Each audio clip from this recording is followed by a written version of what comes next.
सोम प्रदोष व्रत पूजा कथा में बताया गया है कि सोमवार के दिन जब त्रयोदशी तिथि लगती है तो इसे सोम प्रदोष व्रत कहते हैं। धार्मिक मान्यताओं के अनुसार शिवजी को सोम प्रदोष व्रत करने वाले भक्त अति प्रिय होते हैं। इस व्रत को रखकर जो व्रती प्रदोष काल में शिवजी पूजा और कथा करते हैं, उनकी विपदा को शिवजी जरूर हर लेते हैं।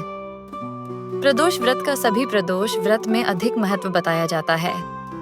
धार्मिक मान्यताओं के अनुसार प्रत्येक माह की त्रयोदशी तिथि में सायंकाल को प्रदोष काल में प्रदोष व्रत का पूजन किया जाता है।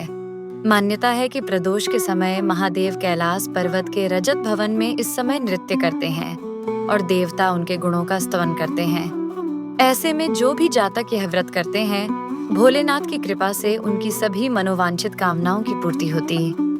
मान्यता है कि सोमवार के दिन प्रदोष व्रत को करके जो भक्त प्रदोष काल के समय भगवान शिव की पूजा करते हैं, उनके सभी पाप शिवजी नष्ट कर देते हैं और शिव भक्ति को प्राप्त भक्त उत्तम स्थान और सुख पाता है, जैसा कि सोम प्रदोष व्रत की कथा में बताया गया है। चलिए शुरू करते हैं सोम प्रदोष व्रत की पौराणिक कथा। इस कथा को अंत तक सुनिएगा। कथा को आधा अधूरा ना सुने। सोम प्रदोष व्रत कथा के अनुसार एक नगर में एक ब्राह्मणी रहती थी। उसके पति का स्वर्गवास हो गया था। उसका अब कोई आश्रयदाता नहीं था, इसलिए प्रातः होते ही वह अपने पुत्र के साथ भीख मांगने निकल पड़ती थी। भिक्षाटन से ही वह स्वयं व पुत्र का पेट पालती थी। एक दिन ब्राह्मणी घर लौट रही थी तो उसे एक लड़का घायल अवस्था में कराहता हुआ मिला। ब्राह्मणी दयावश उसे अपने घर ले आई। वह लड़का विदर्भ का राजकुमार था।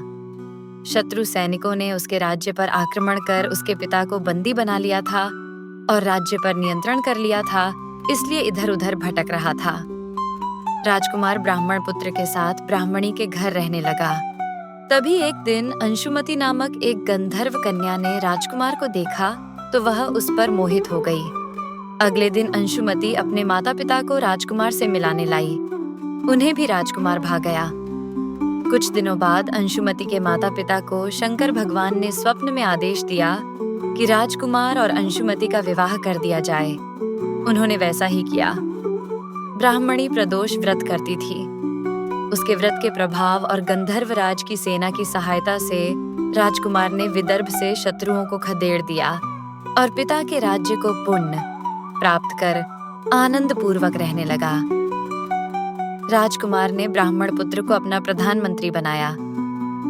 ब्राह्मणी के प्रदोष व्रत के महात्म्य से जैसे राजकुमार और ब्राह्मण पुत्र के दिन फिरे, वैसे ही शंकर भगवान अपने दूसरे भक्तों के दिन भी फेरते हैं।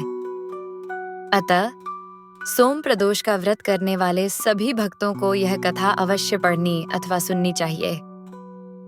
सोम प्रदोष के दिन भोलेनाथ के अभिषेक, रुद्राभिषेक और श्रृंगार का विशेष महत्व है। इस दिन सच्चे मन से भोलेनाथ की पूजा करने से मनोवांछित फल की प्राप्ति होती है। लड़का या लड़की की शादी विवाह की अड़चनें दूर होती है। संतान की इच्छा रखने वाले लोगों को इस दिन पंचगव्य से महादेव का अभिषेक करना चाहिए। वहीं ऐसे जातक जिन्हें लक्ष्मी प्राप्ति और करियर में सफलता की कामना हो, उन्हें दूध से अभिषेक करने के बाद शिवलिंग पर फूलों की माला अर्पित करनी चाहिए। मान्यता है कि ऐसा करने से भोलेनाथ अत्यंत प्रसन्न होते हैं।